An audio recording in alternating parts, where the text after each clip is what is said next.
The year is 2023. PBS Plus has just launched, bringing the world's streaming services to 4,387. How can anyone be expected to go through all this content? Fear not, loyal passengers. Captain Joe Shoes and his first mate Mez are here to travel through space and time to bring you the best nuggets pop culture has to offer. Strap in. It's time for the JoeMeZ podcast. Hello, everyone, and welcome to episode 339 of the JoeMeZ podcast. I'm Mez, and my co-host as always is the magistrate of Caravan City. I'm Joe from the JoeMeZ podcast. Yeah, you are, buddy. What's up? Gomez, do you hear that? What do I hear? I don't hear nothing. Is that good? Listen close. This is an audio podcast, so we need to listen and pay attention. Okay, let me listen here. Right there. Oh, what was that? That's a smile, baby girl. Oh! When you have a smile, the whole world can hear it. And right here, as we record this podcast, Gomez! Woo! What a world. What a world do we live in where Encino Men are the best actors in the world.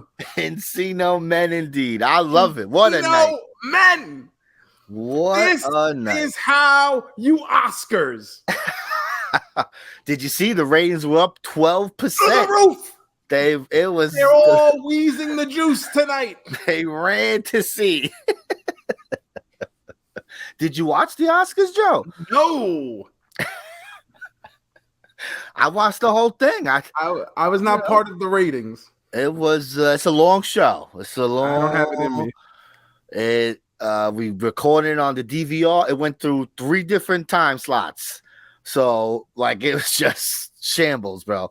But I enjoyed it. I thought Jimmy Kimmel. I thought he was funny. You know, he's fine. I never have a problem with Jimmy Kimmel. Yeah, he's fine. I'm a lot happier with Jimmy Kimmel than I am Jimmy Fallon. Yes, definitely, 100%. So I think he did a fine job. You know, he did some Will Smith jokes at the start. You know, that's always good. Kept it moving. But they brought back all those awards. Remember last year they took some awards off the show. Yeah, and they awarded them in like the pre-show, whatever. Everyone lost their or fucking on like minds. Next week's episode of Dark or something. It was like log on to Oscar.com to watch. Yeah, to see, best secondhand visual effect coordinator. So people lost their minds. So he said it from the start. He said, "You guys asked for it. When you get a long ass show, don't come at me." And bro, it was long. I couldn't believe it. It was like it ended at, it was supposed to end at 11. It ended at like 11:40, bro. It went 40 minutes over. Could you imagine? And the ratings were there for it. So now they're gonna make even more awards. It should be double the time. But it was good. Good show. Not a lot of surprises, Pretty much all the front runners won, which is nothing wrong with that. But I was happy. So I guess we already know what we're watching next week then, huh? Yeah, we're going to watch Everything Everywhere All at Once. One of my favorite movies of last year. Just a fantastic movie. I'm excited for you to see it. I think, right, so it's weird, but I think if you're flowing with it, I think you're going to be sobbing at the end, bro. I think you're going to be liking this movie. See, I don't like being the facilitator of feelings, though. Yeah, but it's all right. It's going to hit you in the feels. I mean, so after the past couple weeks, I did have a little procedure this week. Went in, little outpatient thing, nothing major, but I did have my tear ducts removed. Decided I didn't need them anymore. You used them all up. You said, what's the point? I said, you know what? Let me donate these. Someone obviously has a bigger need than me. So I don't know if we're going to be opening up the waterworks anymore. I do get emotional at the films. We all know my story about Toy Story 3. Very, very emotional time in my life. It's crazy, bro. But now it's time to move on in a world where the Encino Man is the greatest actor in the world. Who would have thought 2023, the year of great ideas? I mean, I think we would have thought, right? We've been on that Brendan Fraser bandwagon from the start, bro. Yo, I like Airheads was It's like the my best. favorite movie of like my high school years. I loved Airheads. I Probably watch Encino Man all the time. the greatest rock and roll biopic for any band. Best. The greatest song to come out of like a rock and roll movie, Degenerated, performed live in prison by the Lone Rangers. It's a great movie. I love their heads. Phenomenal movie. Encino Man, Bedazzled, Monkey Bone. The Scout. It's my jam. Oh, The Scout is a good one. That's my movie. I love that movie for some reason. I Bedazzled. Bedazzled, just the man. Hablo español. What? Hablo español. The best, bro. Oh, we love the Mummy movies in this house. We Yes, don't turn we it off do. when it's on TNT, bro. Now, I will say, I think 1 is significantly better than 2. It's been a long time. I don't remember, but I just remember both of them having a But good they're time. both a lot of fun, and We it's don't a talk great about- ride. It's a great don't ride talk- at Universal. We don't talk about 3 and 4. We don't talk about those movies. They don't exist. Journey to the Center of the Earth. That's a good one too. That's a fun movie. Man makes hits. He Blast does. from the past. So I haven't seen this movie that he won for, The Whale. I'm a big fan of the director, Darren Aronofsky. Oh, that But guy. but I hear the movie ain't good. People love Brendan Fraser, but they're like, "Yo, this movie's fucking terrible. We love you though, Brendan. We hope you win." And But that's what I've heard about this movie. Yeah. Is everyone going, the movie sucks, but he's great in it. that's all they say. So I've been like, ugh. So I haven't hit play yet. I will see it eventually. I gotta see my man do his thing. But it's just like a fat when guy. you said Aronofsky made a film a few years back that originally Which one? I was gonna have a role in. What? What movie would this be? And Black Swan? originally, I was going to be one of the trainers for Mickey Rourke. Amazing, bro. What happened here? Fucking Johnny Rods ruined it. That fucking Johnny Rods. Hey, there's Johnny Rods here. No, so the wrestler, they originally brought Mickey Rourke to Gleason's, and I don't know. I guess whoever was in charge of the producers, I guess whatever, Johnny got into a thing about money, and they took Mickey Rourke somewhere else. Jesus Christ, bro. But you see a bunch of my Northeast indie friends, walking around in the background there. Papa Don probably still selling bootleg DVDs with his picture on the fucking cover. I love it. I haven't seen that movie in forever. I remember liking it. I remember it being It's good. all right. I think the more I like being in the business, I'm like, okay, this is bullshit. Sure, This is I get bullshit. that. 100%. And like the whole idea of him like cutting himself with the fucking cold cut slicer thing, like Yeah. no. But Marissa Tomei, seeing her naked was fucking pretty damn good. Pretty damn cool, man. That's right. While Rat is playing in the background, sign me up every day for all of it. For all of it. Aunt May and Rat, deal. So apparently Nicolas Cage was supposed to be the wrestler originally. What do you think about that? I don't think it would have worked. You don't think he could have did it? No, Mickey Rourke looked, He had that. grizzled. He did Yeah. look. He had that look. Nicolas Cage, even if he bulked up, he still would have looked small. You don't realize how small those guys actually are. Well, sure, yeah.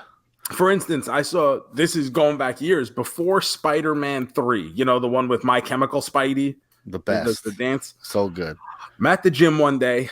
I'm at a Crunch Fitness in Ooh, downtown Crunch. Manhattan. Crunch Fitness. And the guy I'm working out with looks at me. He goes, "Hey, do you know that guy over there? Apparently he's some kind of actor paid to come in for the day with his trainer and whatever and just use the place." So I look over and it's Topher Grace. Wow. This Yeah. guy didn't know fucking Topher Grace? Unbelievable. Come on. Come on. I mean, like, That 70s show's a hit. it was, but I mean, Topher Grace isn't like, No, he's a regular looking dude. Yeah. and let me tell you, like, scrawny is not Yes. the word. Like, this guy is, like, you look at him and you go, my man, like, someone please feed this gentleman. Eat a sandwich, Poppy. What's the matter? And I'll never forget, he was doing dumbbell flies on a flat bench with 10 pounds in each hand and groaning like, it's I love heavy. And now listen, I am no Ken Patera over here. You're close. I am close. I am no Ted Arcidi over here. I am no Canadian strongman Dino Bravo over here. But 10-pound dumbbell flies, like. But I was just genuinely taken aback by how small this guy is. So Mickey Rourke, I don't know. Maybe if I see him in person, I'm still gonna think he's small. But at least he looked bigger than fucking Nicolas Cage. Sure, yeah. And just he has that beat up body, just look beat up. He looked very weathered. So yeah. 100%, because he ain't that old, but he had a life, bro. Yeah, he looks like he's seen some shit. Some good shit. I mean, he's had some good times, I'm sure. Probably some bad shit too. Oh, I'm sure he was top of the game for a long time. So yeah, I heard everyone seems to be complimenting the Oscars. They're very fun. People are happy for the winners. Michelle Yeoh for Everything Everywhere All at Once, right? Yeah. Jamie Lee Curtis won an Oscar. Like, that's fun. Sure, yeah. Should have gave it to the Asian girl in the movie, like the daughter. She was nominated. When you watch it, you're gonna be like, Jamie Lee Curtis won for this. It's such a small, it's really nothing. It's a nothing role. I mean, it's great. I love her. People upset about Angela Bassett not winning. She, I would say that too. She was great. She was winning all the other awards. SAG. So she don't need them all. This is the big one. It's the one that matters. That's just being greedy at this point. Come on, that's what matters. Well, you happy you win the NBA All-Star trophy? You want to win the big trophy, right? Come on. Depends on what my pay is going to be. But I think the other trophy, in theory, right, should garner you higher wages. In Austin theory. You like that guy, Joe? I haven't decided. He's okay. He's better now that he's not doing the selfie gimmick. I like a little bit. I'm still in this weird space with him where I don't know if I don't like him because he's a good heel or if I don't like him because he got the X-Pac heat. So I guess it's probably a little A, a little B. Right? I think it's a little both. He's got some X-Pac heat in between, but he's working. He's doing good. Yeah, he's still like a kid too, right? Isn't he very, very young? He's like nothing. Yeah, he's a baby, bro.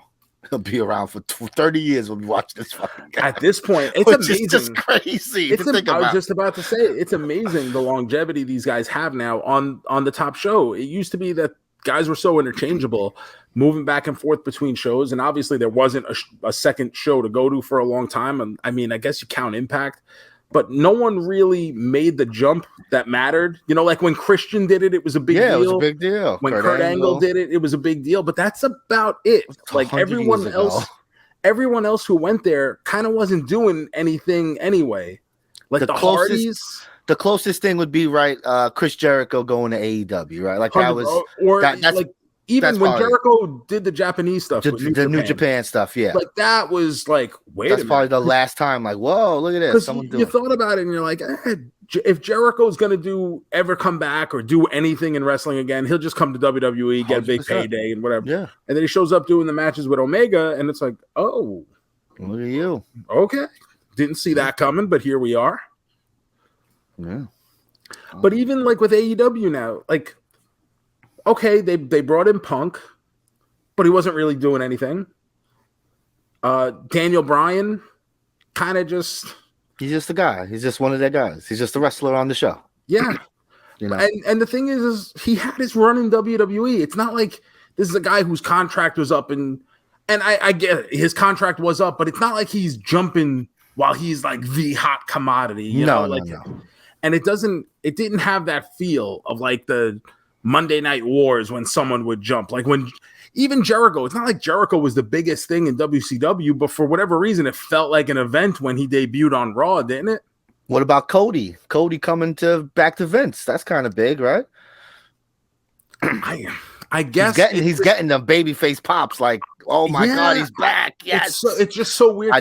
I don't see Cody. I've never got it. I've never gotten Cody. He puts on good matches. The matches are fine. But the thing, whenever I see him do anything, I think the promos are, except for that one time he solved racism. Thank you for ending racism. Like, thank you, Cody Rhodes, for marrying a black woman to know that racism was over. So I appreciate that. Because I'm not a fan of racism. No, I like to, we've all been trying to solve it. It was like, finally, thank you. Someone finally took it upon themselves. Thank you, Cody. Oh, so that's kind of big, right? Him jumping ship. I guess that would be. But I guess it really matters if one of those, like, Omega, MJF, if one of those guys jump ship. I think that'd be like, whoa. I don't even think Omega would be a big deal at this point. No, you don't think? The Young Bucks, if the Young Bucks left? Those stars have dimmed. Sure, I get that. I guess just for the novelty of seeing them in a new place, but also you'd have to surprise me with it. Like, it's got to be one of those, oh my God, Kenny Omega's here on Raw. What? What's he doing here? Because even the biggest ones are the surprises, right? Like, sure, I wasn't a Lex Luger fan, but all of a sudden I give a shit when he's walking out on Nitro. Bro, half of those people you never cared about, but they showed up on the other show. It's like, wait a minute. What the fuck you care? Like, fucking Ravishing Rick Rude wasn't wrestling, but all of a sudden he shows up on Nitro and it's like, oh my God, Ravishing Rick Rude. Adam Bomb is in WCW now. Yeah. What? Who gives a fuck, bro? But it was awesome just to see it.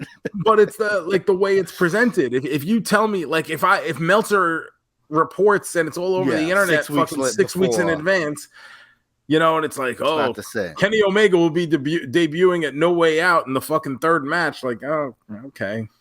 So what about what they did with Punk, where they told everyone it was happening without ever telling anyone it was happening?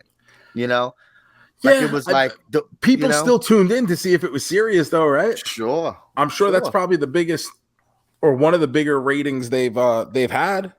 Oh yeah, when Punk first came in, the ratings were crazy. Then he stayed around a while, and then it turned into a guy. That's the problem.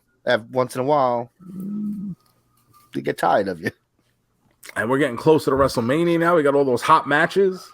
Omos versus Brock. I don't even understand. Brock Lesnar. I can't. But what is this match even gonna look like? Because this guy don't even wrestle. He's had 4 matches, if even. He's got to win, right? I would guess so. You're not just gonna let Brock kill this guy, right?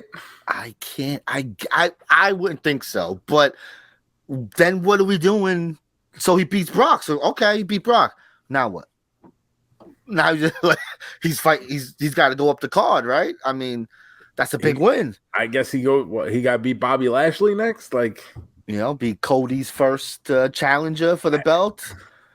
Something like that. An easy victory before Roman comes back. I was gonna say, Roman gonna take some time off after this, or I would think so. Because he shows up like every other SmackDown, every 2 SmackDowns, he ain't there all the time. So I would think after Mania, but who knows? Because they got that Saudi show. They got the Puerto Rico show, and then they got the Saudi show right after. Puerto Rico show is going to be big, right? Bad Bunny. That's crazy. That's awesome. Puerto Rico crowds are always good. They love their wrestling, so that's going to be fun. They love their Bad Bunny. Who doesn't, Poppy? He's number 1. Every time. He's always number 1 on those charts. You don't know no one who listens to him, but he's number 1. It's crazy. It's just because of my personal taste in music. I've tried listening to Bad Bunny, and I'm just sure. It doesn't sound so different than anything else in the genre, No, he's making pop music. It's just Spanish style, Did you see another person we don't know? You know who Morgan Waller is? This country singer. No, he's got 6 out of the 10 songs in the top Billboard top 10, bro. How?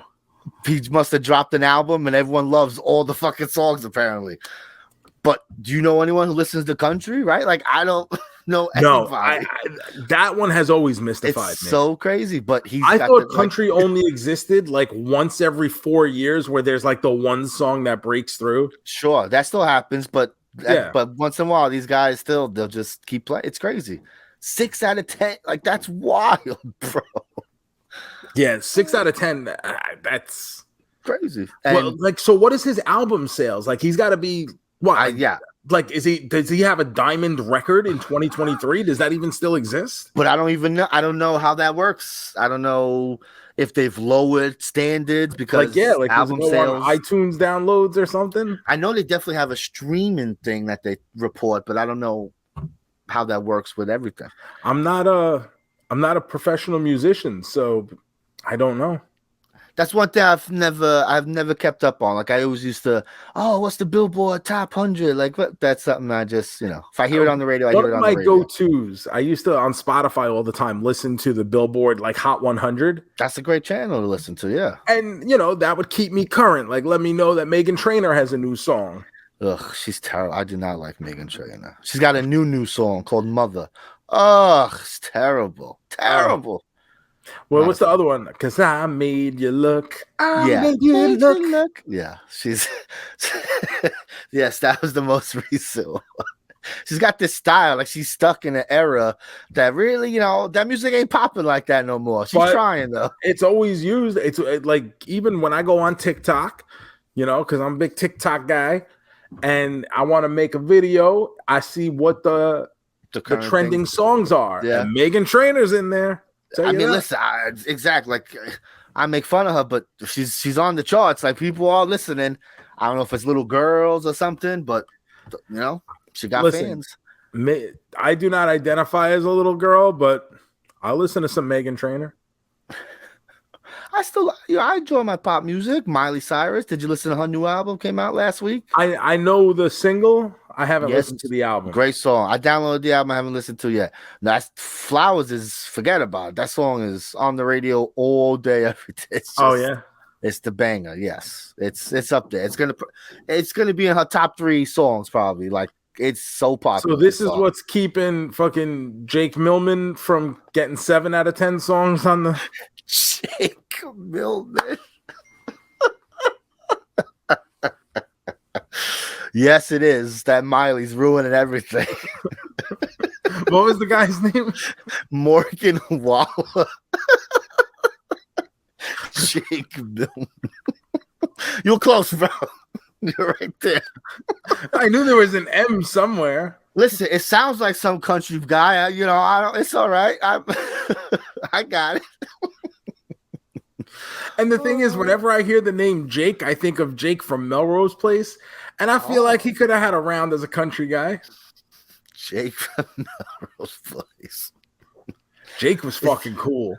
Is that streaming anywhere? Is that one of the shows you pop on when you need something to watch? Time it was on Amazon Prime. I don't know if it still is. It's been a while, but for a long time, it was available on Amazon Prime. So funny. Such a good show.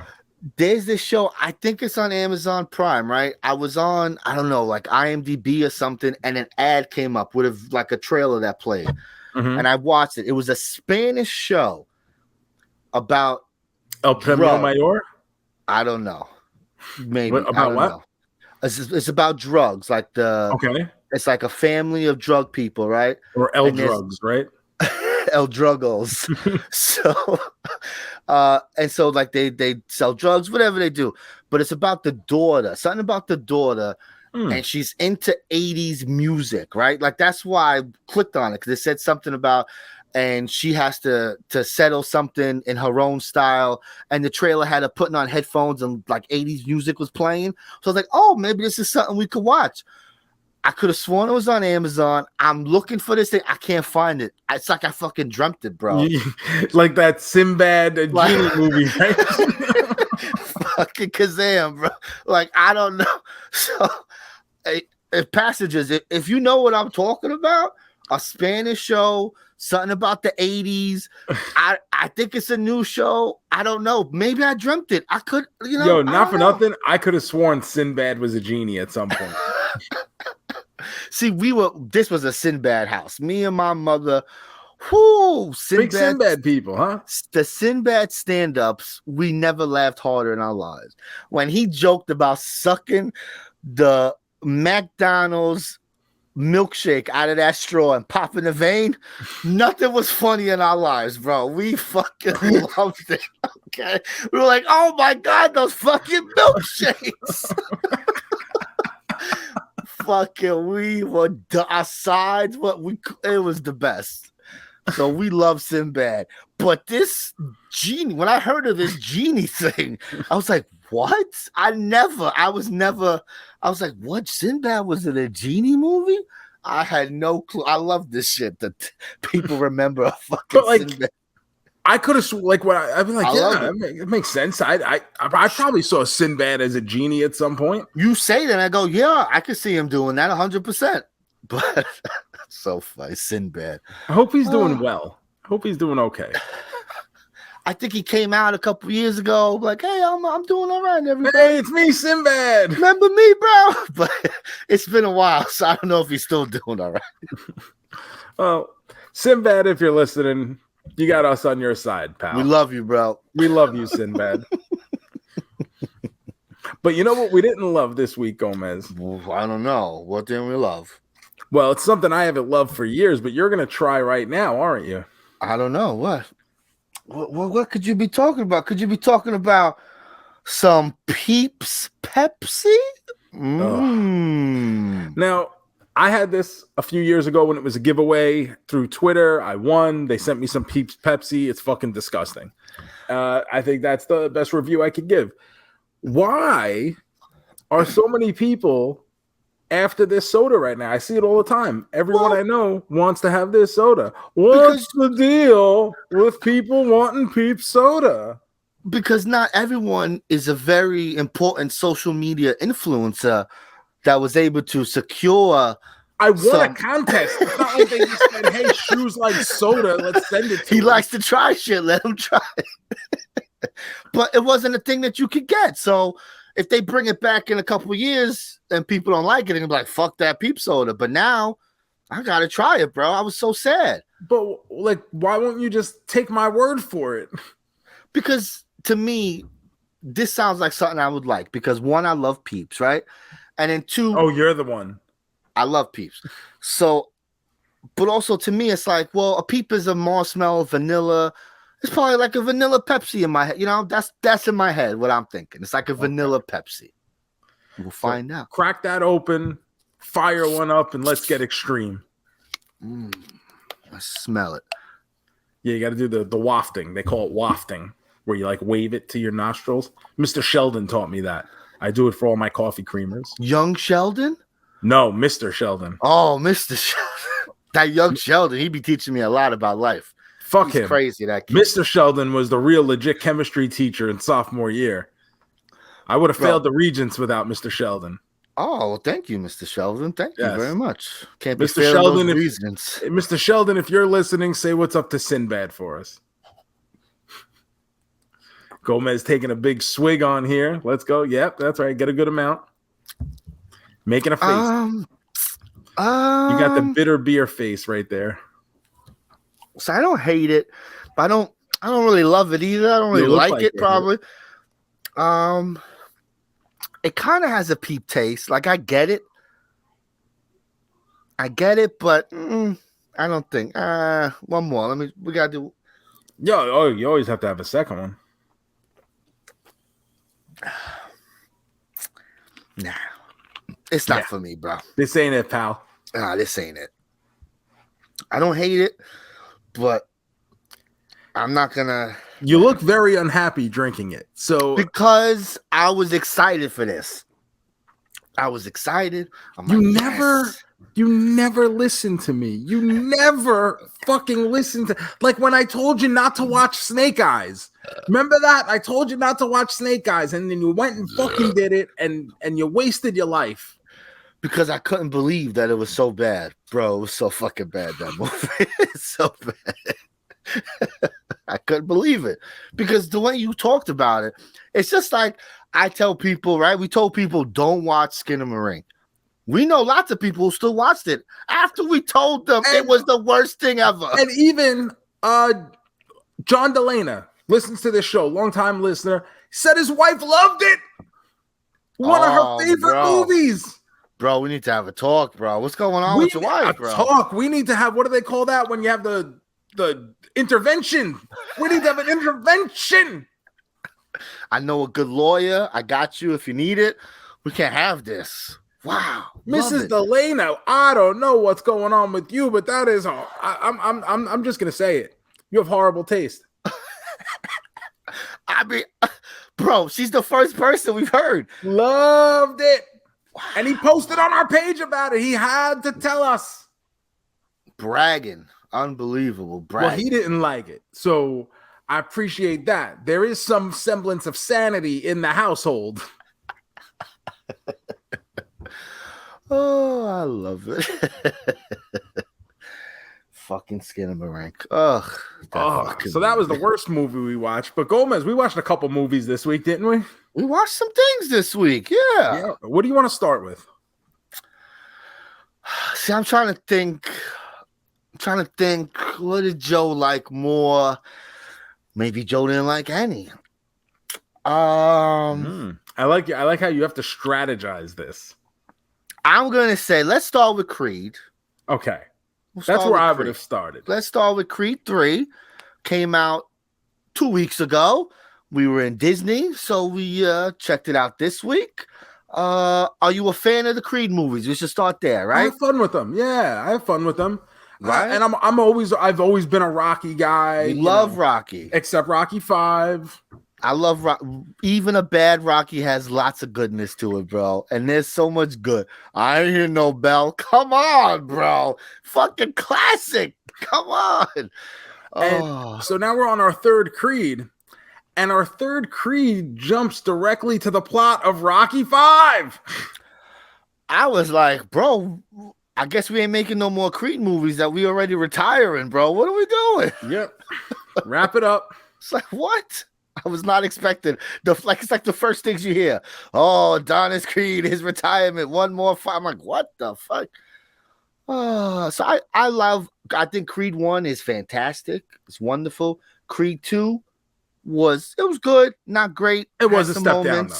You know. So for this one, I was excited. Jonathan Majors, he's been killing it lately, so I was excited. He's having a moment right now. He's having a big moment. So my expectations were high for this movie. Did they hit them all? I wouldn't say they hit them all, but I think there's enough good here, Joe. So I come into the movie. I don't know that I'm like super excited to watch it, but I'm looking forward to it. I'm like, oh, okay. I like Michael B. Jordan. I just saw Jonathan Majors in Ant-Man, and he was great. So I'm watching this with Tessa Thompson. Obviously, we love, great. And obviously we have this built-up relationship with the character Adonis Creed now, right? We like him. That's why we're on a third movie about him. Yes. So we're doing okay here. I'm into it. Let's go.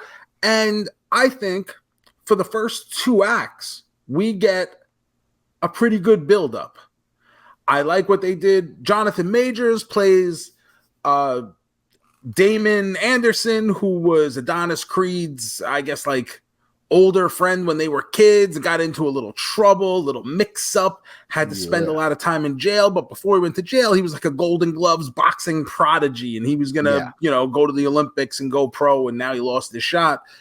Once he gets out of jail, he hits up Creed because Creed's running the gym now. He's just training the next generation of champions, just like Rocky did in number 5. And, he's still a bad guy on the inside. And I think what we get here is a lot of predictability, right? A lot of it's very they hit all the Rocky beats that you would hit in a Rocky movie. All the important things happen at right when you think they would happen. The dramatic stuff happens. They hit all the beats. So I can see that. Very predictable in that sense, yes. And also with this movie, the majority of the movie is spent building up the character of Dame. Sure. Adonis. We know Creed. We know Creed, but he does take a back seat here. For a little bit, and then Dame takes a backseat for like 40 minutes in the middle of the movie. He wins the belt, and then it turns into the Creed show for a little bit. And this is where we get is once we get to the inevitable face-off match between Creed and Dame, it didn't work for me at all. I don't know if it was because it was so predictable, because we knew it had to end there, or because it just felt like Creed just retired. He'd been retired 5 minutes. Yeah. And like he's already coming out and okay, we're throwing the Rocky training montage at you, and he's doing okay, here we go. It didn't have that. Normally all these fights, because of, we're making movies here, Chief, they all have that built up, like the pizzazz, that big fight feel. And when you get to it, you're like, oh man, like fucking get him, Rocky, get him, Apollo, get him, fucking Adonis. And with this, it was just like, okay, I get that. Here you go. The fight just happens, yeah. And it's such a weird, dichotomy here, because both Michael B. Jordan and Jonathan Majors are fucking great. So good. And everything I complained about Wakanda Forever is everything I get here, and that's star power. Oh. I have star power. Both these guys are fucking oozing charisma. Jonathan Majors, like we said, having a moment, right? Fucking kills it. Fucking brolic as fuck coming out of prison. Fucking monster, bro. Insane. Like, I could wash my clothes on his fucking stomach. Like, it's insane, bro. You ain't never seen a better body, bro. It's just crazy. The Creed family life, okay, fine, it is what it is. At the end of the day, this movie just didn't do a lot for me. And when we got to the end, we get to the inevitable finish, I just kind of felt like, you know what? I think I'm done with the Creed movies. Oh, that's sad to hear. I think we've said all we need to say about Adonis Creed. So one of the reasons I was excited for this movie is because Michael B. Jordan directed it. Yes. So I was excited to see what he brought to it. He mentioned in lots of interviews that he was going to bring some anime style fighting to the boxing matches, and he wanted to, every fight had a different kind of feel and different kind of vantage point, stuff like that. Mm-hmm. I agree. It was nice. The biggest swing is round 11 in the final fight. It's in Dodger Stadium, and it's a normal fight until this one round where he gets a little crazy with it. It works for some people. It works for me because it was interesting. It was something different. They took some, regular fight and added all this, the theatrics to it. I don't want to give away exactly what happens, but I was into that stuff. Were you into that? I hear people ain't really. Didn't work for me. In fact, it took a lot away because so much of it is the reaction that you get from the crowds, that you hear from the announcers. WWF legend Todd Grisham, fucking Todd Grisham, God bless. Ooh, falling his shit upwards, bro. God bless.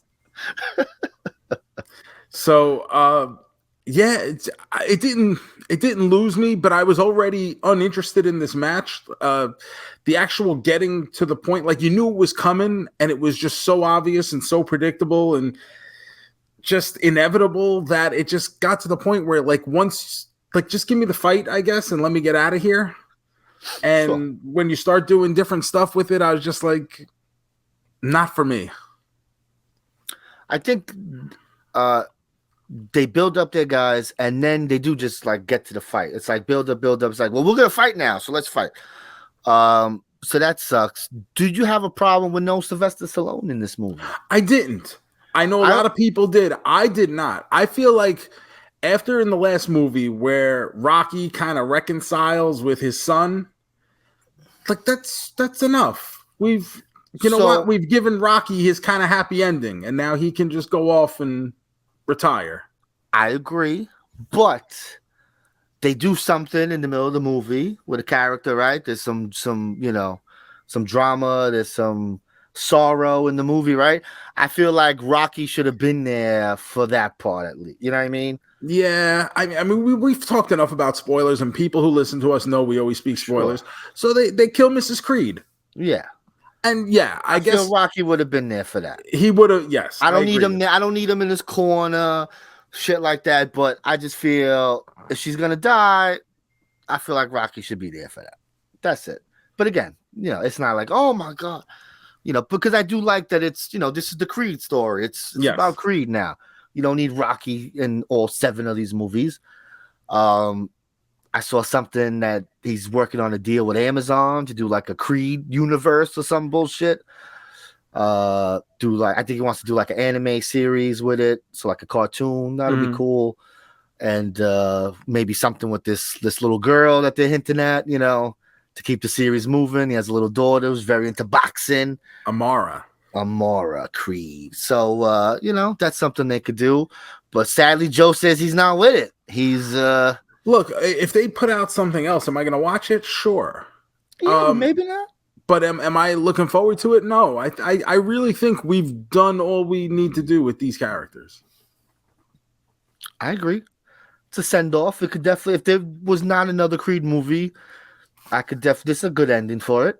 For the story, It wraps up, maybe in a couple years you want to tell another story when he's actually older, when he actually looks like an older man. Like, can we wait 15 years, Michael, to come back to the character? When love when he begins like his training montage and they're like, oh, but you're older now. And meanwhile, the guy's like 33, fucking jacked. Never looked better. Yeah. They got him in like a big suit to try to hide the body, like he ain't so fucking ripped, bro. It's not like in Rocky Balboa where he comes out to get some stuff out of the basement, like. And I understand boxing is a young man's game, so 33 is old in boxing or whatever, however old the character of Adonis Creed is, but it's just like, come on. So funny. Let me hit some music here. Yeah, let's do it. Are you a man? A double main man? Are you a man? A triple main man? A man. All right, Joe. The first movie we're reviewing today, Creed 3. Where does this fall on your main man standings? Like I said, it's enjoyable enough because we do have this connection to the characters, and Jonathan Majors does add a lot to the story and has a nice, very, very good performance.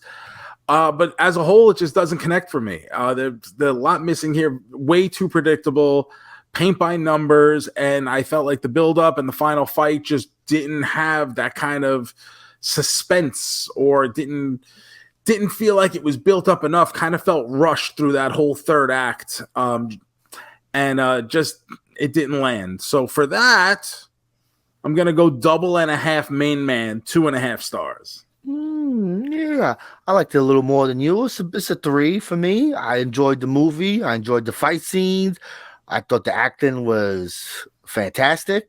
Great performances. Like I said last week, I can't wait to keep watching Jonathan Majors for the next 20 years because he's great. He's got a movie coming out this year that's got mad buzz where he plays like a bodybuilder, a professor. That's also why he's so swole. Because he did that, and that's supposed to be a great movie too. So, I can't wait. He's going to be the guy that's just in everything for the next probably 3 years, right? Oh yeah, hell yeah. That's why I'm interested to see, because he's an interesting cat. So I'm interested to see like what he's doing. Like he ain't always going to do Marvel. Like what kind of weird shit he's going to start doing, So all right, so that was our first movie. Not so bad. We also went to the movies to see the big movie this week, #1 in the box office, highest weekend ever for Scream. Oh my goodness, what a weekend! Scream 6, folks. It's Ghostface Takes Manhattan. Oh, does he? Or did they just ride a subway at one point? They just moved it to a city, from a little town to a city that just happens to be New York. And they happen to film a scene in a bodega so they could justify it as being New York. Bodega and the subway, Oh, so we got Scream 6, right? Part 6. Who would have thought? Not me, bro. Crazy. And to think that we're almost 30 years removed from the original Scream is just bonkers. That's scary to think about, bro. You're killing me. So, IMDb description on this one. You ready? Oh, what's this? Let's hear it. The survivors of the Ghostface killings leave Woodsboro behind and start a fresh chapter in New York City. Okay. New York City has been the focal point of all the marketing on this, all the hype, now the descriptions we're seeing. And not that it necessarily needs to be a character in this film, but it is definitely not a component of this film. No, like I said, they just took it from a small town to a big city even with a movie that people shit on in Jason Takes Manhattan because of the lack of the city, there's at least a Times Square scene. You know, he fucks something up in Times Square. Here, literally, the subway, which, I mean, it's not like no one else don't got subways, but, you know, that's basically what you would know it's New York, right? People got bodegas. Come on. No, there's no bodegas. I think they really lost the realism when they didn't have a cat in the bodega. The cat ran away quick. Oh, Cat knows something's up. So we got our sisters back, Sam and Tara, played by Melissa Barrera and Jenna Ortega, who herself having a moment right now, right? Jenny Ortega definitely having a moment. You know, and they're back teamed up with the brother-sister combo of Mindy and Chad, living in New York, living it up. And all of a sudden, guess what? Ghostface is back, not staying away, because there's all this internet buzz that Sam was the evil genius behind the Ghostface killings and convinced Richie, her ex-boyfriend, to commit them on her behalf, because you know, her as the Sam, as the daughter of original Ghostface Billy Loomis, is still keeping his mantle alive, I suppose. Yes. Oh, yeah. So this picks up, right, you know, pretty much after Scream 5. It's like a year later or some nonsense. They're now in college, taking a chapter out of Scream 2, right? Well, that's what Scream 2 is about. Tara's in college, and Sam is just this overbearing older sister that refuses to leave her, you know, let her sister live a little bit. Like, you gotta let the baby girl breathe, you know, get out there. It's not understandable. You almost just murdered a few months ago. Like, it's not like she's just protective because no one's good enough for you. No, bro, you almost got killed. I get it a little. This movie, man. Now, remember, folks, I told Joseph he didn't have to see this movie because he did not really like the last Scream. And if this is a continuation, I figure it's going to continue the downward spiral. First off, Scream has this reputation for having banger opening scenes. Sure, yeah. And I think that continues with this film. I think the opening scene in this film is actually pretty fucking good, pretty gory. I think throughout this movie, we see a little uptick in the amount of gore that we are used to in a Scream film, right? They had to up it a notch. It is part 6 after all, so they got to step up the ladder a rung or two. At the end of the day, I just find all these characters completely uninteresting. Crazy, bro. Completely uninteresting. Terrible characters. Fucking like the girl Tara, right? She's like literally just the little sister who's always in danger. And everybody else, all the side characters might as well have fucking rubber stamps on their forehead that say victim, victim, victim, killer. I mean, that's what slasher movies are, bro. But then they we pause the movie for a half hour in between so everybody could get in a fucking drum circle and we could talk about how horror movies are made. That way we can all, this is how we get out of it. And then, it's gonna be the wildly unexpected guy at the end, and it's just, this movie's not good. Joe is upset that Scream is doing Scream things. This is why I told you not to watch the movie. It's being a Scream movie. That's what Scream movies do. Suck. You're right. They suck. No, they don't. Scream movies don't suck. But see, so here. I didn't really like the movie either. Let me just say that. But see, it's always the way you go about things makes me crazy. Just say the movie stinks without all the extra stuff. The characters are the least of the problem of the Scream movie here. So I was told we're gonna be bigger, badder, bro. Like 2 fucking people die in this movie. I'm not like, think about it. The opening has 2 kills, okay, and then the girlfriend, right? The lesbian girlfriend. Mm-hmm. Who else dies in the movie? Oh yeah, we got a lot of false finishes. So what I'm saying is I was led to believe that this is bigger and badder. It ain't. Also, one of my complaints. See, I enjoy, like, walking out the movie. It's like, all right, that was fine. I thought I would like it more. But then I think about it, and now I'm starting to not like the movie. So So this guy Ghostface, bro, can we get a new weapon? Because this knife you got, all it does is stab people 47 times and they fucking live. Nobody sells for shit. It's ridiculous. At the end, the killer's revealed. She stabs this dude so many times that he's just like, oh, I'm stabbed on the floor. I knocked my shit out because I'm moving because I'm angry now. I'm getting angry. Fuck it. I just don't understand. It made me crazy. They do false finishes for things that don't need to happen. You know who needs to die? Gail Weathers. Why is she still alive? What are we doing?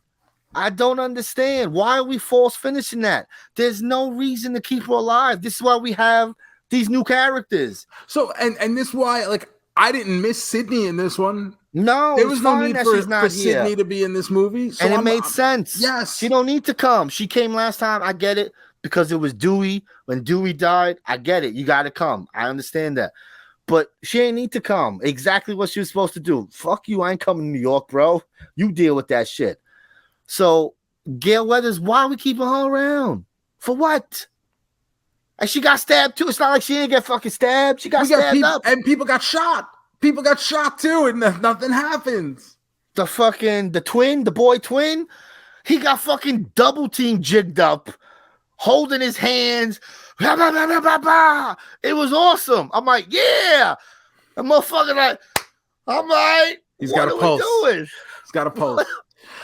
How about the fact, and this one really fucked with me. I was so pissed when we finally get the reveal on who the killers are, the team behind the killers.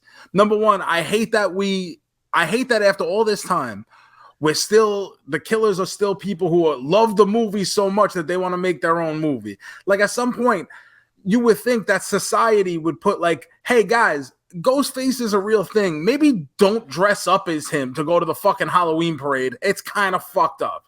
Like, you don't see people dressing as the fucking Unabomber, do you? Jerk-offs do every once in a while, but no, it's not a regular thing. They mention that in the movie. They say after Stab 3, the movies were not allowed to be based on true stories because they didn't want any copycats. You think they would do that in real life too? Oh my god! But they finally reveal the killer, and it's the cop and his two kids who we didn't. One was supposed to be dead already, right? The girl was supposed to be dead. Oh, I got there first and switched out the body on a fucking murder scene with fucking cops everywhere. You switched out the body. You just carry an extra fucking body with you when you show up to a crime scene. It's one thing. I get it. He would be able to probably go in there, be alone, right? Because it's his daughter. They'll give him some time. But would she just carry a body with you? Just walked in with a book bag of body parts? Like, I don't even understand, bro. So I'm telling you. The reveal to me is fucking horrible. Now, I didn't necessarily have an idea of like who was going to be the killer. I figured it's obviously got to be someone in this group, right? Yes. But when it is who it is, it's just like, but really them? Look, yeah. These are the people I didn't want it to be because I genuinely didn't care. I agree. They always, the explanations aren't always the best, but I get it. My problem with it is more how you don't know that these people are related. Like how we don't know that your boyfriend, you never like what? Like, I don't understand. You didn't know her fiance or whatever. And now this is his brother, sister, and dad. Like, it's kind of weird. I don't know how that works. Maybe she explained something. I missed it or something. But he changed their names and stuff. That way. Oh, yeah, That way they could circumvent the dormitory housing rules or whatever. So a lot of stupidity. I will say I like the idea of that Scream Museum. Not because I think it makes for a good set, because it's something I would genuinely like to see. So they did this in LA. They had that up for real, and people got to do it. I saw stuff on Instagram and stuff. It was like the same kind of thing. You saw the bodies, the TV, the phone. Like, to me, cool. That's cool, because now we're talking, like I said, 30 years of Scream, just about. 6 movies of shit. there's a lot of shit. It would be kind of cool to see all that collected in one place. I'm not necessarily a big museum guy, but I'm a pop culture guy for sure. So it's my kind of museum. I like a museum where I could just walk in, 20 minutes, look at everything. Let's go. Yeah, I'm not one of these that's got to sit there and stare and wonder about life. I've to me, the best art I've ever seen is like fucking He-Man cartoons. Fucking Magistrate Joe Shoes I've never seen nothing better.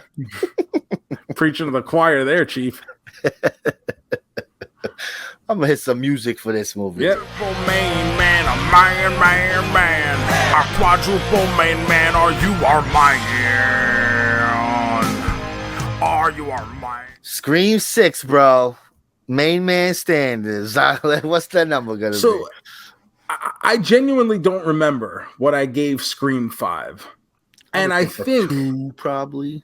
Probably a lot lower than that. You think lower? 1.5? All right.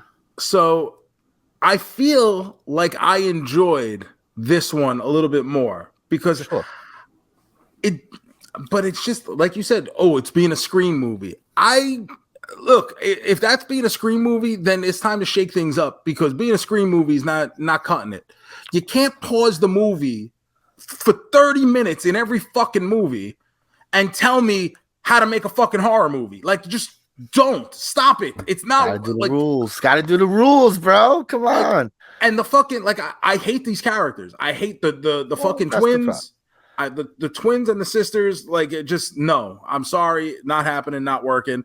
And the third act just fucking terrible. It's a terrible third act. There were points of this where I'm like, oh, this is kind of cool looking. I like the idea of like having a crawl on that ladder when the bridge from apartment to apartment when Ghostface was in the house. Cool looking scene and very agile fucking ghost faces. They look like fucking. I don't understand where all these fucking Olympic qualifying athletes all decide to become Ghostface all of a sudden. But my God, is their conditioning top notch? At some point, I thought Kirby was going to be the fucking Ghostface. Kind of would have been, I guess, obvious. Yeah. But it would have been better than the fucking the dad and the twins trying to get revenge for their fucking douchebag fucking other son. It's just not a good movie. I'm glad JoeMeZ doesn't like it. I'm sure he liked it more than me still. But I walked out of this theater going, my God, this fucking sucked. 1.5 main men, 1.5 star. So I hear from people that do even like the movie that say the third act, they have problems with the third act. So that is a thing that even people who enjoy it does fall apart there. So I don't hate it as much as you, but I was going in with high expectations, thinking, oh, this is going to be good because I really enjoyed Scream 5. I love all the Scream movies. I say love. I like all the Scream movies. I think all the Scream movies are good.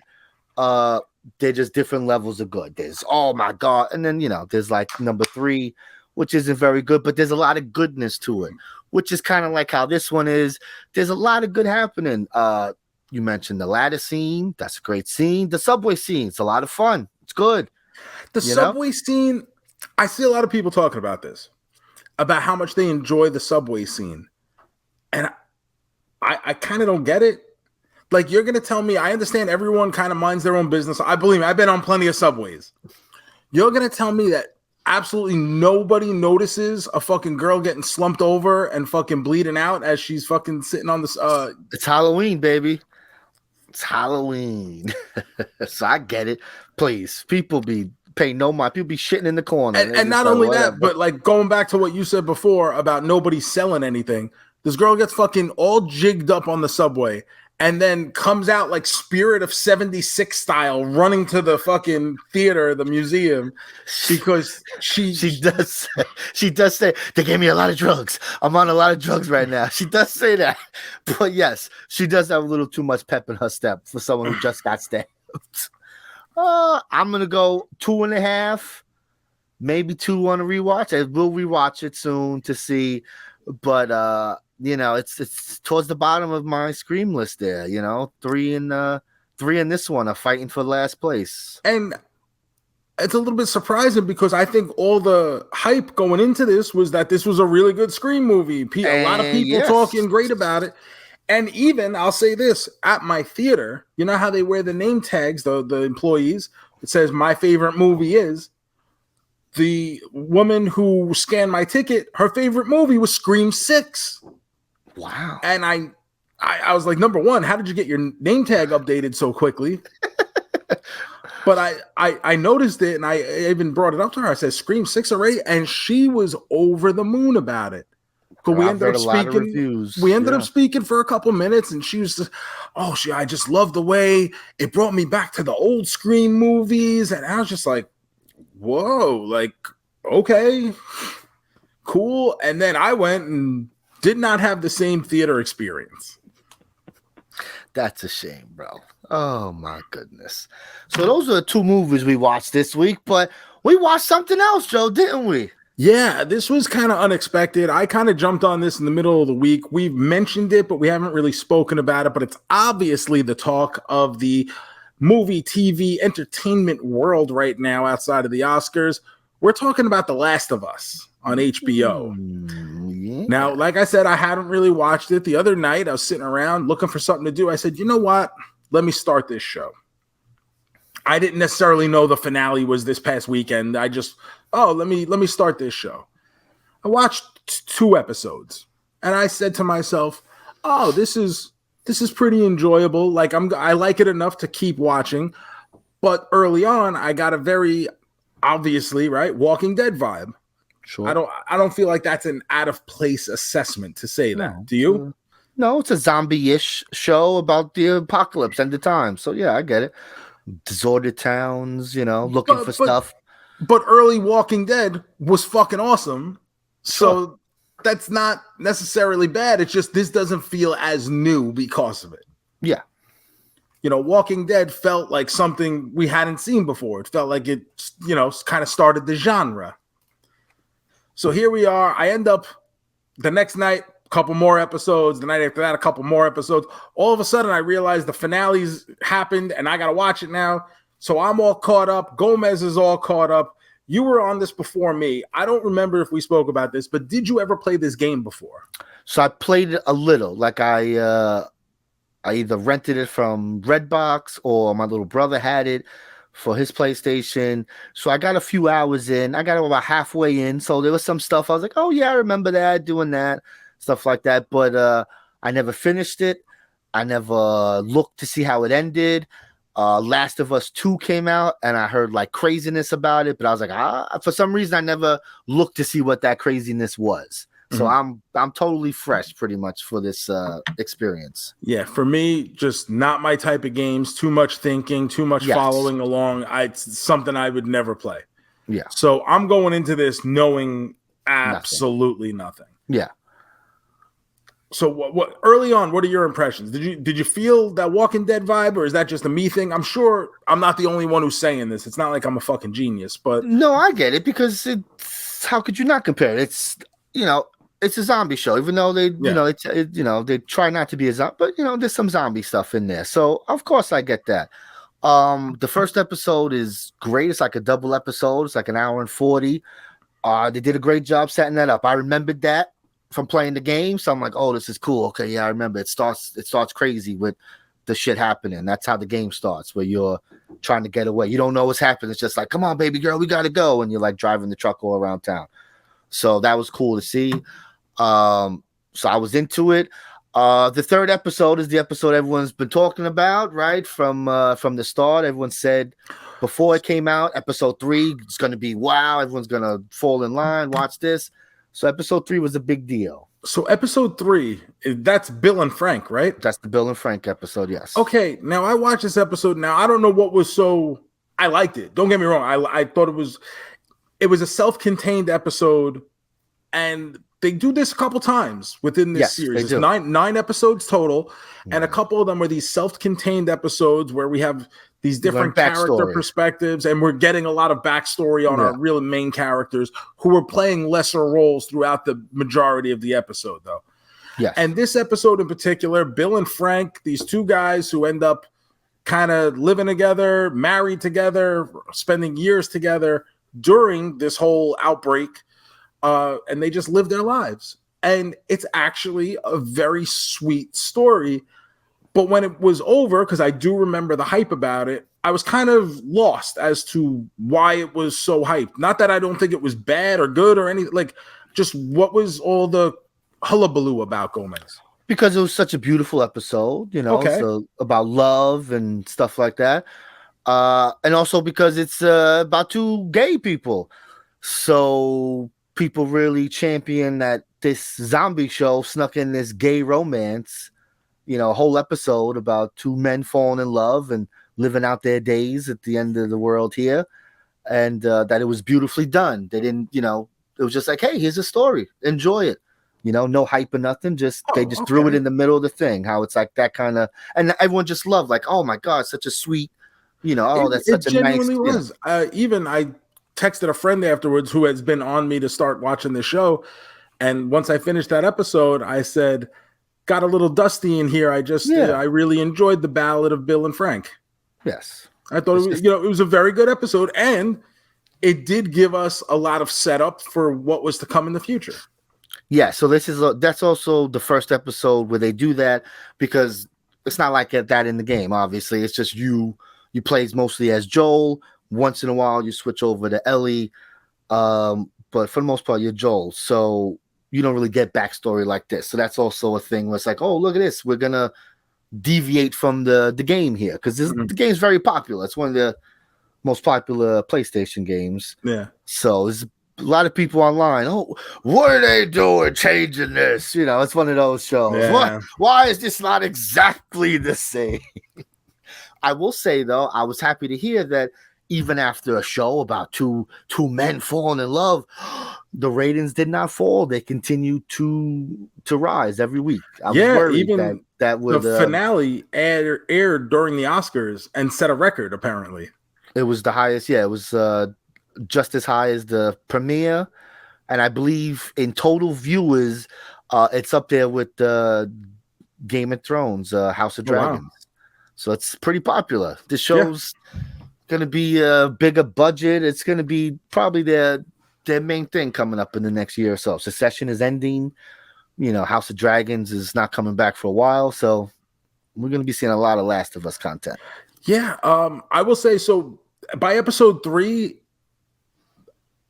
I thought the first 2 episodes were good. I enjoyed them. Episode 3, I was like, I can't wait for the next one. Yeah, like, this is cool. It was a nice kind of step out from the regular zombie world. And with this show, so number one, they're not called zombies. They're called clickers in this show. Yes, they're not really supposed to be zombies, technically. But with this, it's not necessarily the clickers or the infected. It is. It's not a zombie. It's a zombie show, but it's not really a zombie. Yeah, they just happen to be there. You have to worry about the people who want to steal your shit who aren't infected.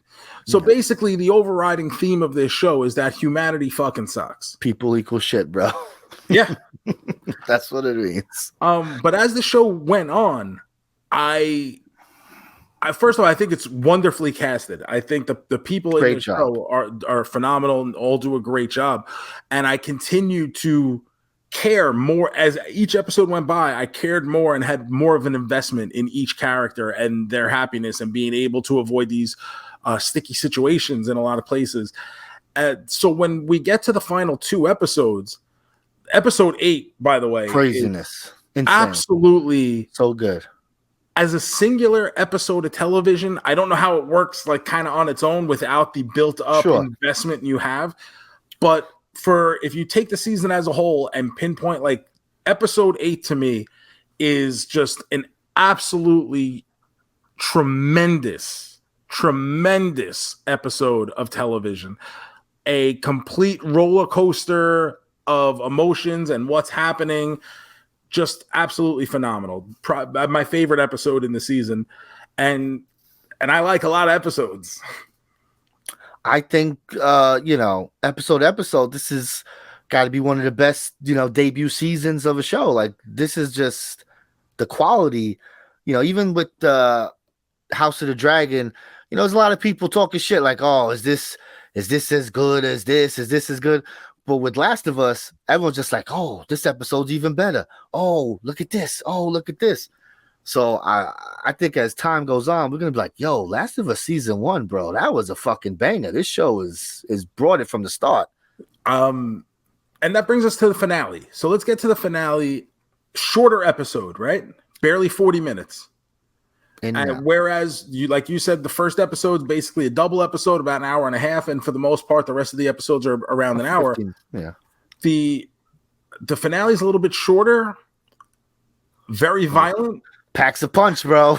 There's a lot in that short time.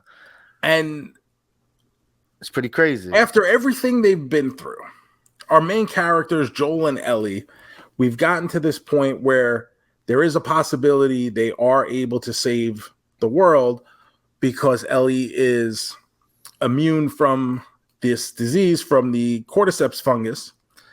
But to investigate that, they would need to kill Ellie and remove her brain to check it because the fungus takes root in the brain. Yeah. And before they go in to this hospital where these rebels, I guess, or I don't know what you want to call them, the Fireflies, the resistance, basically, where these people have taken up kind of refuge. Yeah. Joel gives Ellie the choice. He's like, we don't have to go there. We could go back to Wyoming and just let's just chill. Live with my brother and live over. And she's like, no, we've come too far. We have to complete this. We get to the hospital. Joel, who had been knocked out, finally comes to, finds out what this procedure is. Ellie was not told of the type of procedure it was, but she knows what she's there for and doesn't realize it's necessarily in the brain or not. And she wasn't told, so they're about to put her under. And Joel kind of makes the executive decision that now that they have had this built-up relationship, he had lost his daughter 20 years before at the beginning of this epidemic, and now Ellie has become like a new reason for him to live. He spent all these years just existing, and now he's found a reason to want to live, and it's because he has come to love this little girl that he's been traipsing around the country with and going through all these horrible situations. And he makes the decision that he's got to save her, and he goes into fucking insano mode. Fucking John Wick, bro. Fucking cannot be fears no man, feels no pain, just walks through everyone, and it's probably the most video gamey scene we get. Yeah. Because it almost feels like you're in like the first person shooter at that point, like where a he's third, just third behind walking through the hospital, just picking off people in cold blood. Like, let's not like, it's not like Joel is a hero here. He's a fucking cold-blooded murdering son of a bitch. Yes, he is. He did that for him. He knows what Ellie's choice would have been. Yes. She told him before. She would have just went home. You know, and now we're in between these two characters, between Joel and Marlene, who runs the Fireflies and who has kind of raised Ellie because her best friend was Ellie's mom, who was bitten as she was giving birth to Ellie. Crazy. Which is why Ellie has this immunity, they think, because the umbilical cord was cut before that she could get a full dose of the cordyceps fungus, you know, flowing through her body. So Marlene has a relationship with Ellie as well. She's kind of taken away her choice from not really informing her the extent of the surgery, but Joel has made the choice to make sure she doesn't go through with the procedure and goes and kills everyone and eventually kills Marlene as well, because he knows that if she lives, she's going to continue coming after them. Of course, why wouldn't she? That's the cure right there. Could be the cure. So basically the question at the end becomes, is there a good guy in this show? No, because they've told you from the start, you know, we do what we have to do to live. You know, we're good sometimes, we were bad sometimes. We do what we got to do to live. And right there, Joel did it. I mean, he didn't need to live. He did it because he wanted to, because he couldn't let go of this girl. He lies to her at the end, right? She asks, "Oh, what happened?" And he says, "Oh, we were ransacked by raiders. And raiders came. They killed a bunch of people, and it turns out you weren't the only kid with immunity anyway. There's dozens of you, but they couldn't figure anything out. Yeah, so, they're not gonna do that no more. Yeah, it's like the worst lie. We're back to square one, I guess. Just say it didn't work out. He's like, nah, they're not even gonna look for a cure no more. They've given up. It's like, what the fuck are you talking about? And the word that is consistently used in this show, you just said it yourself, cure. So when you say a cure, you don't say like a vaccine, like a vaccine protects you from future infection, hopefully. Yeah. But they continue to use the word cure. And that makes me think that what they think they would be able to build with this, like if they're able to discover the secret behind the cordyceps, is something that can actually reverse the process on people who are infected, because they keep calling it. They thinking. And I've seen the X-Men, so I know what the cure does. They keep saying that. I'm like, every time they do it, I go, what exactly do they think they're gonna do here? Is it good? I mean, maybe it is just a vaccine that would, if you get bit, you don't turn into. But like she also said, it doesn't mean they can't rip you apart. Like, it's just if you get a bite, but you still gotta fight a guy off. He don't just try to bite you; he's trying to eat you. So I don't know if that vaccine is really that useful. So I don't know. And then I would think you would need to build something where you could like a duster, right? Where you could spread it across a large amount of area to maybe get rid of it, right? Like something like that. Like right now, you have no real governments, no processes, no infrastructure. No. At the rate they're going, where do you even produce such a thing in big enough quantities to be able to distribute it, right? Who says this doctor's even capable of doing any of this, right? Exactly. They probably found a doctor who's like, you're a doctor? Okay. He's like, oh, I'm a podiatrist. No, nah, bro. But let's say hypothetically, the doctor is able to do it and does it. He creates this vaccine cure. Like, you are talking God knows how many years to mass produce it. You're able to get this around the globe, How do you even get it around right? Like, this so scattered, you don't know where people are. People are hiding everywhere. It's true. I don't know. Well, don't worry, they're not looking for the cure no more, so don't worry. We don't gotta worry about that season. And the show ends on a downer. And honestly, I kind of liked it. I like that it ends like that, yeah. It wasn't the traditional, and everybody goes home happy. No. It is apparently the ending from the game is what I read this morning. This is all from game 1. This is all the first game. So you don't get in the game, apparently, you do not get the choice to have Ellie go through with the surgery. Murder everybody. You play as Joel. You have to go murder everyone and rescue her and take her choice away. Yes. I see a lot of people complaining about this though, because they do. Yes.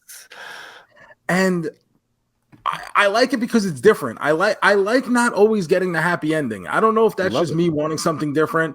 Like I just complained Creed was too predictable.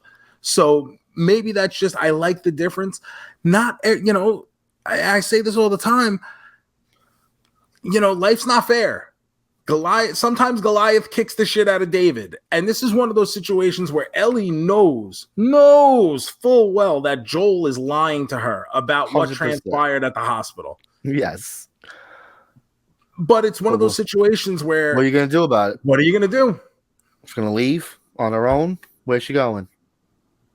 You figure everyone's dead, right? Without even knowing.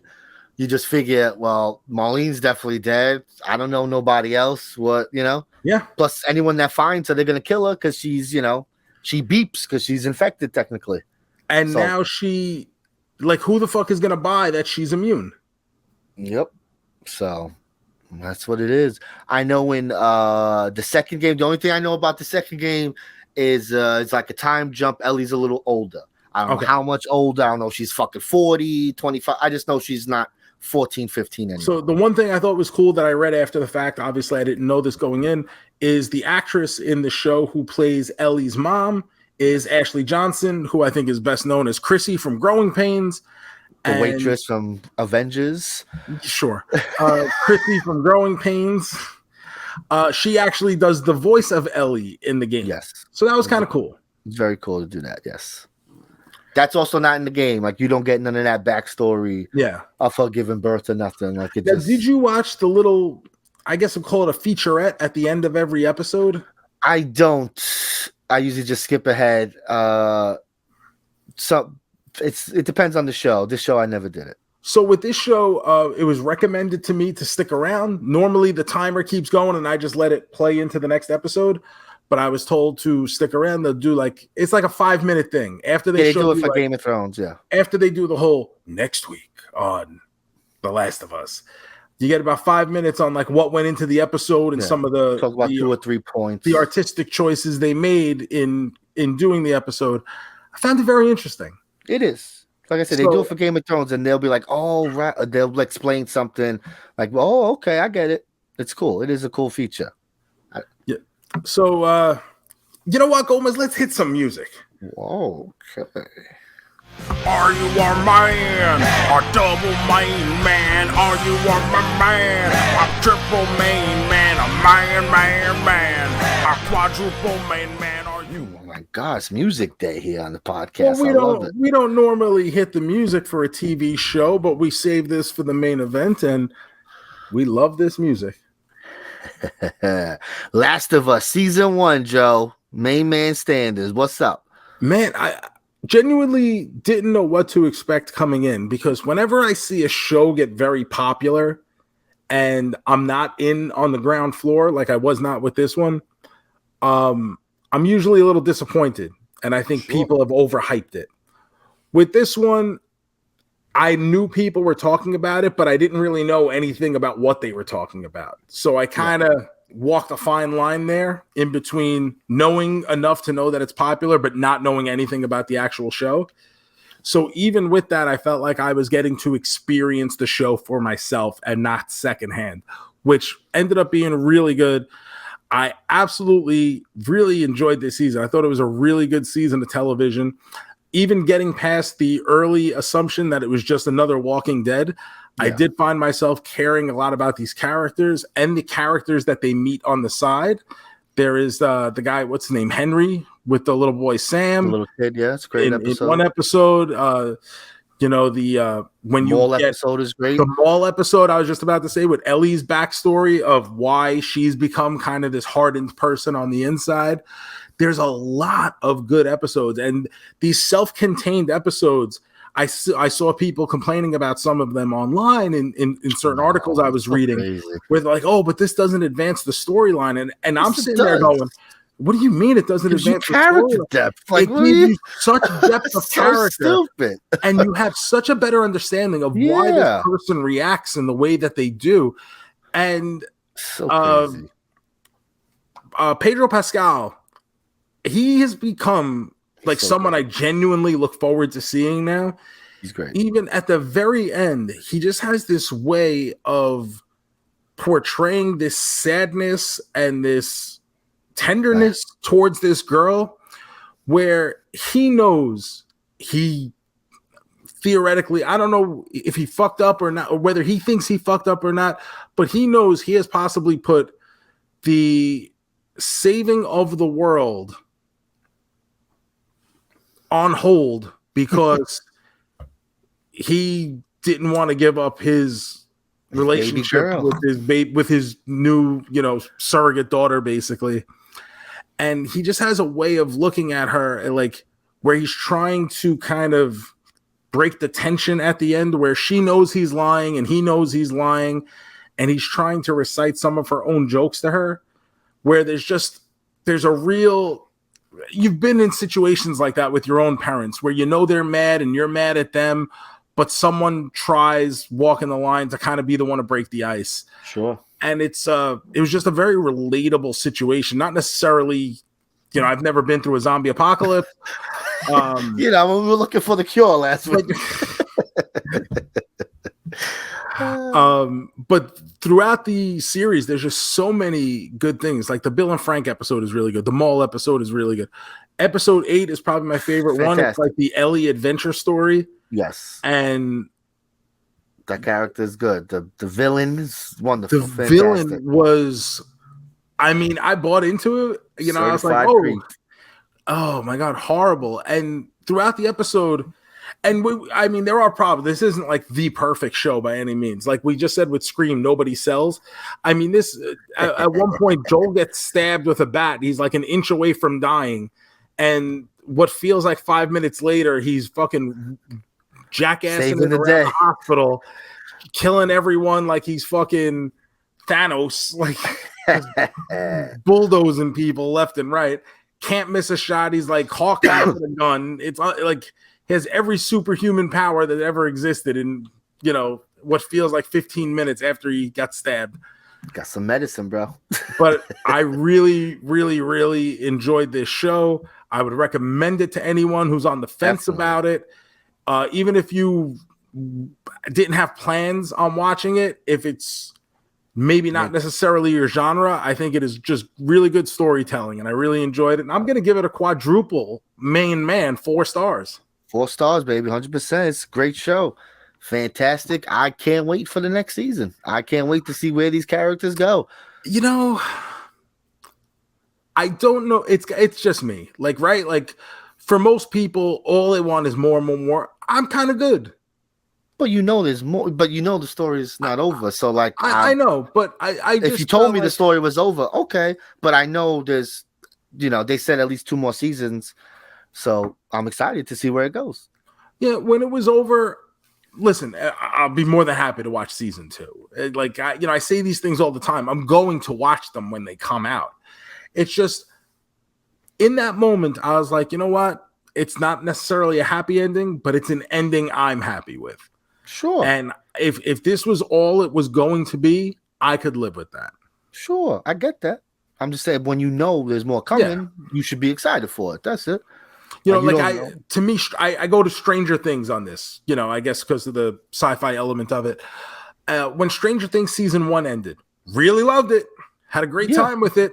I didn't need a season 2. No, didn't.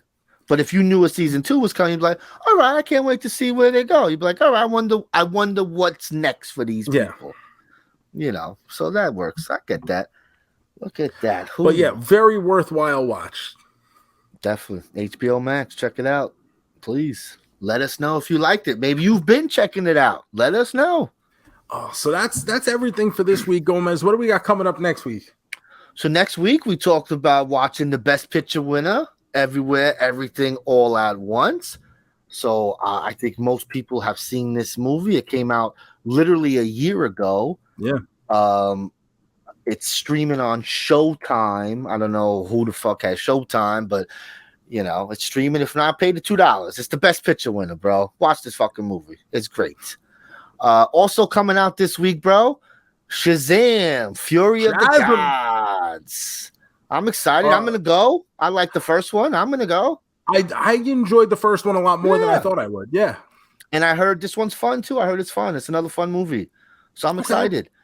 By the time this drops, Ted Lasso season 3 is this week, baby. Oh, yes. I believe Apple is a once a week show, so yes. I don't know if they're going to drop 1 or 2 episodes to start us off, but it comes out the 15th, so it's already out. And this is the final season, right? This is the final season. When they made the show, it was one of those things where they said they had a 3-season storyline to wrap things up.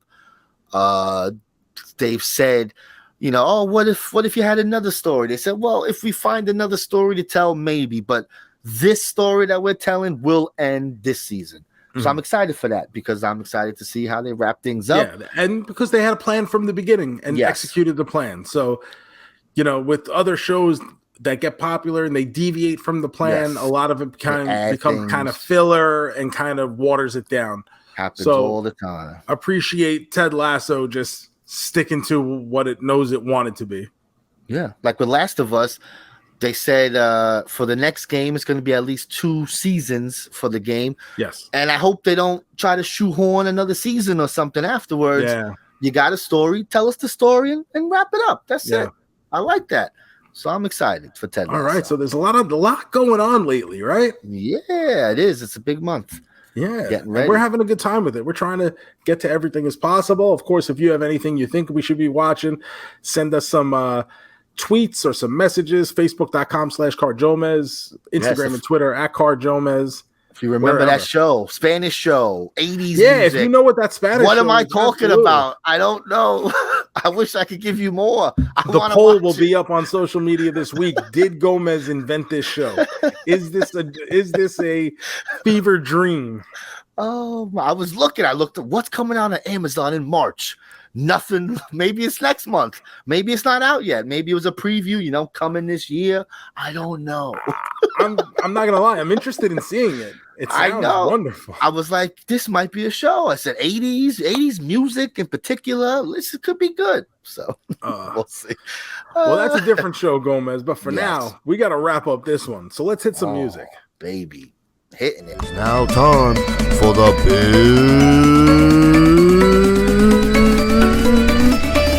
finish. All right, folks. Big finish time. Let's get this wheel up here. Oh, yeah. That's a good idea, right? It's up. So let's spin it. Oh, baby. Spinning. Spin. Oh, Avril Lavigne. Oh! Look at that. How funny. That's so Games funny. of all time. These are favorite games of all time. I would assume video games. No. If you want to do board game, I don't know what kind of games. Games in general. I feel like I meant video, but maybe I didn't. No, maybe I wrote video there. Definitely not video games. Oh my God, this is crazy. Well, here we go. Games. Have you ever played Pacino? Yeah, it was definitely video games, but we'll play this version of your thing. Have you ever played Pacino? What is that? Sounds kind of a card game, but it's kind of like bingo with a deck of cards, and you gotta. I know of. I get never certain bonuses for 4 of a kind. We used to do it as a family. Put pennies in the thing, so whenever you hit the bonus, you got to add to your winnings. It was a great game. Loved playing it with my family. Good memories as a kid. So Pacino was gonna be on my list. Oh, I love it. So we love to play Rummy 500. You play Rummy 500? I used to play with my mom, yeah. We love that. Love busting ass, bro. Love it. So that'd be a game we play. Uno, we're a big Uno family. We love some Uno, right? You like Uno? It's okay. Never one of my favorites. I'll tell you what I love. Hungry Hippos. That's a good one. We play it. There's different versions now. Shiloh's got like a unicorn one. Hungry Unicorns. Really? Yeah, it's so That's cheap knockoffs. definitely not hippos. No, it's cheap knockoffs. It's not really. They always fucking break. That game is terrible. It's just coming off. The mouth falls off. Terrible. What kind of games?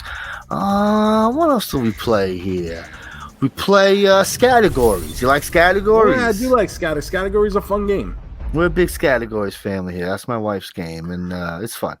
And for me, the final one is going to be Crossfire.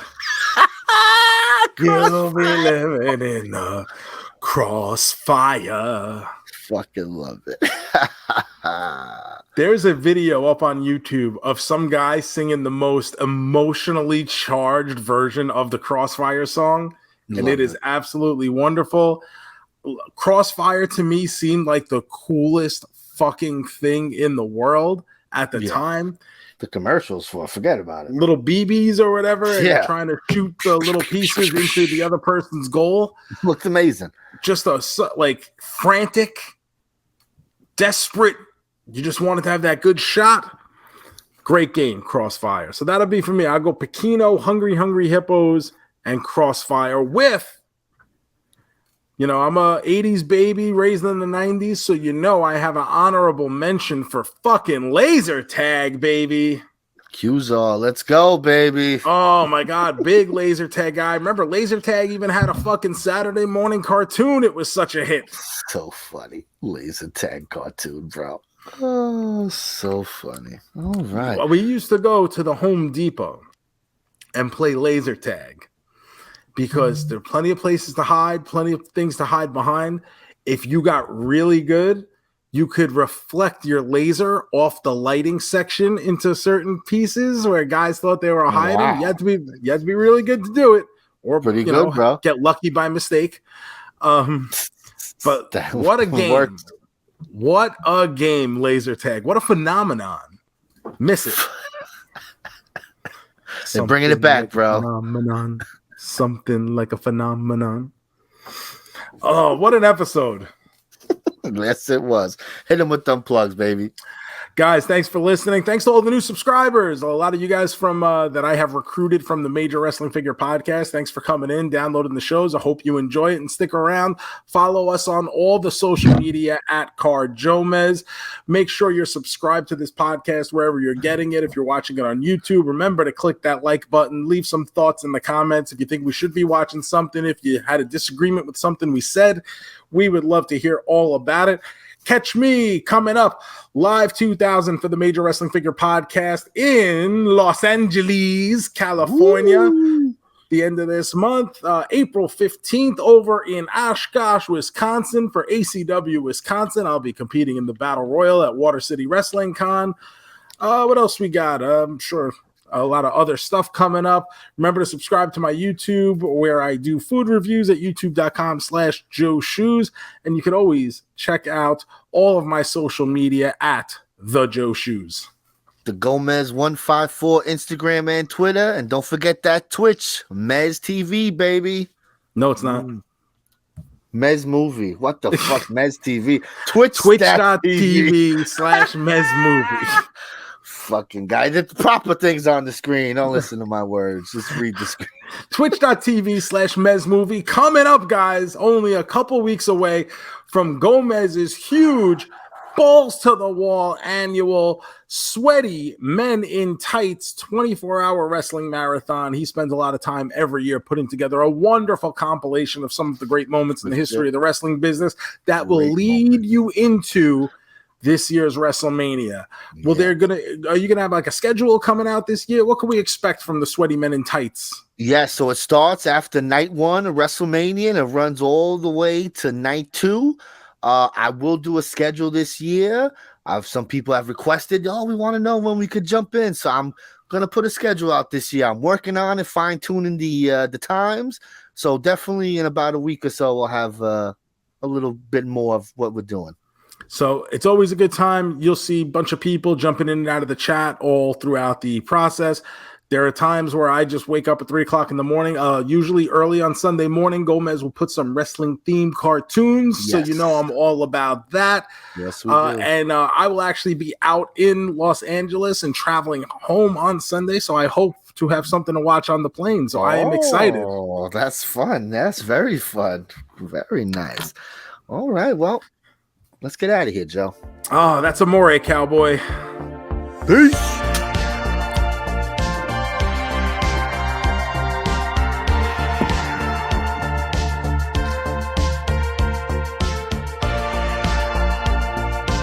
Crossfire! Crossfire! You can count the crossfire!